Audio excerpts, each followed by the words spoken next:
Bonjour et bienvenue.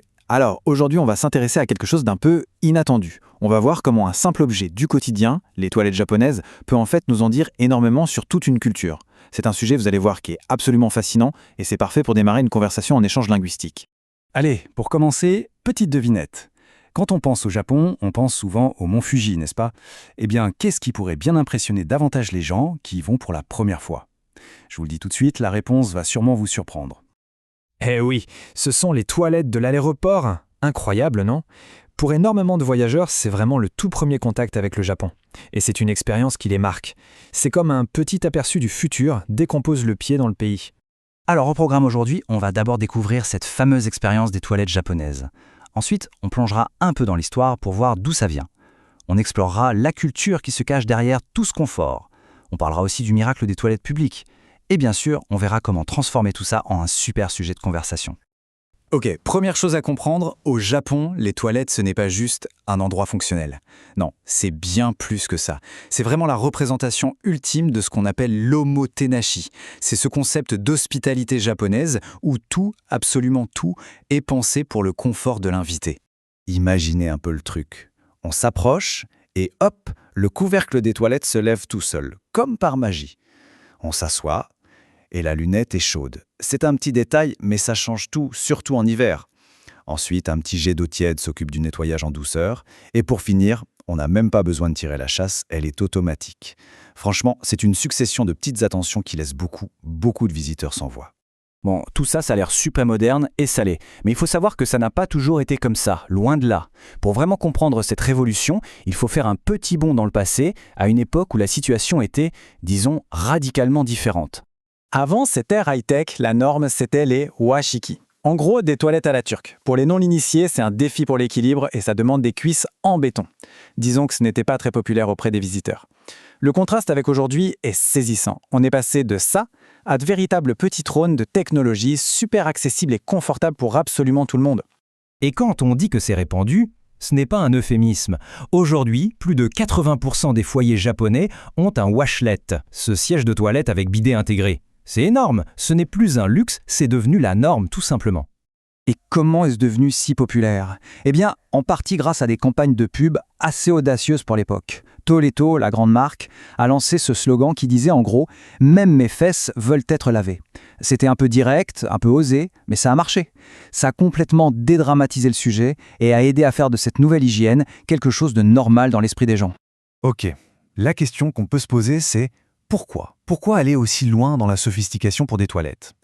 Eh bien, la réponse, elle n'est pas juste technologique. Elle est profondément culturelle. On va creuser un peu pour comprendre les valeurs qui sont derrière tout ça. Alors, premier exemple, l'auto-hime. Littéralement, ça veut dire la princesse du son. C'est un petit appareil, souvent un bouton sur le mur, qui diffuse un son de chasse d'eau pour masquer les autres bruits. Tout ça vient d'un concept culturel très fort au Japon, le hajirai, qui est une forme de pudeur, une gêne par rapport aux fonctions corporelles. C'est fascinant de voir comment une valeur culturelle mène à une innovation technologique.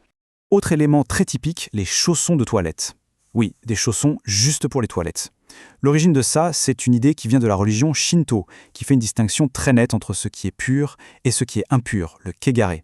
Dans cette vision, les toilettes sont un espace impur. Du coup, ces chaussons servent de barrière symbolique et physique pour ne pas ramener cette impureté dans le reste de la maison. Alors, comment ça marche? C'est simple en théorie. On arrive devant la porte, on enlève ses chaussons de maison, on enfile des chaussons de toilette. Et en sortant, on fait l'inverse. Mais attention, l'erreur de débutant que presque tous les étrangers font au moins une fois, c'est d'oublier de les enlever en sortant et de se balader avec dans le salon. C'est un grand classique. Mais cette obsession pour la propreté et le confort, elle ne s'arrête pas à la porte de la maison, non. Quand on sort dans l'espace public, les bonnes surprises continuent. C'est l'un des plus grands chocs culturels pour beaucoup de gens qui visitent le Japon. Les toilettes publiques sont quasi systématiquement gratuites, elles sont sûres, et surtout, elles sont incroyablement propres. Quand on compare avec ce qu'on peut trouver dans beaucoup d'autres pays, eh bien disons qu'il y a un monde d'écart. Et ça va même plus loin. Les toilettes publiques japonaises sont devenues un vrai phénomène culturel. Il y a eu le film Perfect Days qui a connu un succès mondial et qui met en lumière le travail des agents d'entretien. Et puis il y a les projets architecturaux complètement fous comme ces fameuses toilettes transparentes à Shibuya qui deviennent opaques quand on ferme la porte. C'est devenu une attraction touristique. Alors, avec toute cette histoire, cette culture, cette technologie, on a là un sujet de conversation en or. C'est original, C'est intéressant. Voyons maintenant comment on peut utiliser tout ça pour lancer une discussion vraiment sympa. Première piste de discussion, est-ce que ce n'est pas un peu trop? Toutes ces fonctions, le séchage à air chaud, les massages, est-ce que c'est vraiment utile ou est-ce qu'on est dans la sur-ingénierie? C'est une bonne question à poser pour avoir un avis différent.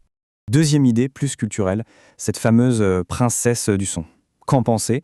Est-ce une invention géniale ou un peu bizarre? Ça permet de parler de la notion de pudeur, de comment elle est perçue différemment d'une culture à l'autre. C'est un super moyen de creuser un peu.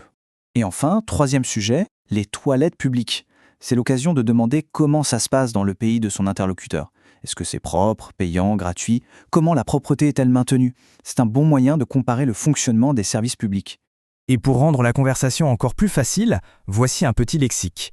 Quelques mots-clés qui vont aider à parler de tout ça de manière plus précise et fluide. Un petit aide-mémoire bien pratique. Bon, on arrive tout doucement à la fin de notre exploration. Le but de tout ça, au final, c'est de montrer comment une simple observation culturelle peut se transformer en un véritable outil pour mieux communiquer. Ce qu'il faut retenir, c'est que parfois, pour débloquer une langue, le meilleur raccourci, c'est de s'intéresser aux détails uniques d'une culture. C'est plus amusant et souvent plus efficace. Alors maintenant, c'est le moment de lancer une super conversation. Et je vous laisse avec une dernière question, une question à laquelle réfléchir. Si on devait choisir un seul objet du quotidien pour expliquer sa propre culture, quel serait cet objet? C'est une excellente question à se poser et à poser aux autres.